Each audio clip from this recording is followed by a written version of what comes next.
USD rebound di pekan kemarin setelah pelemahannya terbatas di kisaran support terpenting dan setelah data ekonomi Amerika Serikat rilis relatif membaik.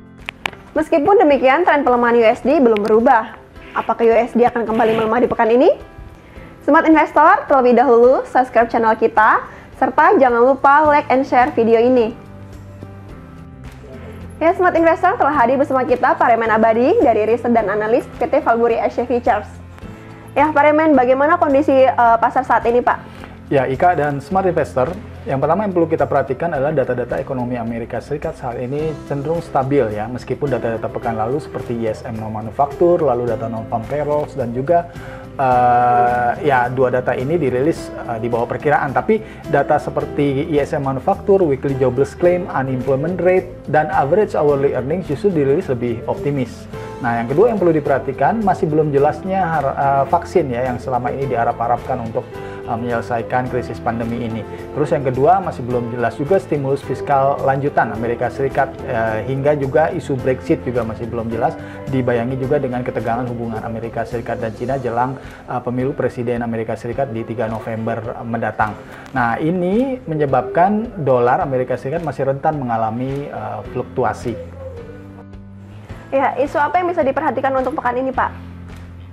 Data ekonomi mulai hari Kamis ya, ada ECB meeting periode September untuk Bank Sentral Eropa ini. Estimasinya tetap mempertahankan suku bunga di 0%. Lalu hari Kamis juga ada weekly jobless claim Amerika Serikat kembali akan dirilis dengan estimasi lebih optimis ya, 838.000 dari sebelumnya 881.000. Yang berikutnya yang perlu diperhatikan, di hari Jumat ada rilis inflasi CPI. Untuk periode Agustus Amerika Serikat, estimasinya juga lebih optimis, 1,2% dari 1,0% sebelumnya.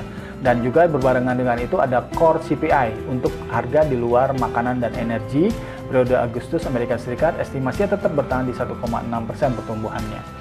Nah, hal lain di luar data ekonomi yang perlu diperhatikan adalah negosiasi Brexit antara Inggris dan Uni Eropa dimulai kembali. Namun pasar masih pesimis terhadap hal tersebut.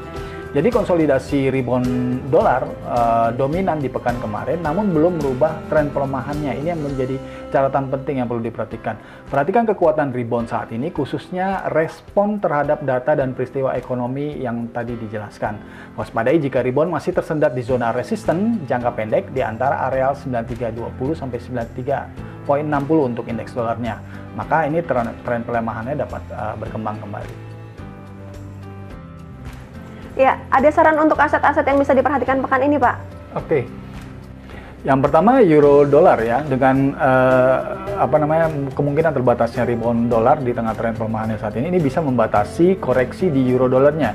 Nah, kita masuki kisaran support saat ini untuk koreksi euro dolar di 1.1850 hingga 1.1750 ya. Ini bisa diperhatikan. Jika efektif, waspadai tren kenaikan dengan zona resisten di 1.1950 hingga 1.2010.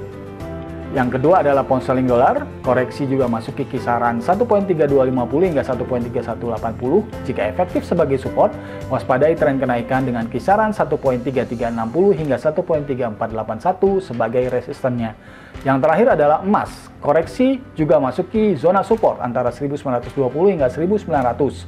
Waspadai jika masih efektif, maka fluktuasi rebound dapat dominan lagi dengan kisaran 1955 hingga 1992 sebagai potensi resisten. Baik, Smart Investor, tetap waspadai tren pelemahan USD meskipun terjadi rebound di pekan lalu. Sehingga fluktuasi mungkin dapat dominan di pekan ini yang beresiko membayangi koreksi Euro USD, GBP USD hingga harga emas. Semoga menjadi peluang untuk Anda pekan ini. Saya Ika Indrani, sampai jumpa.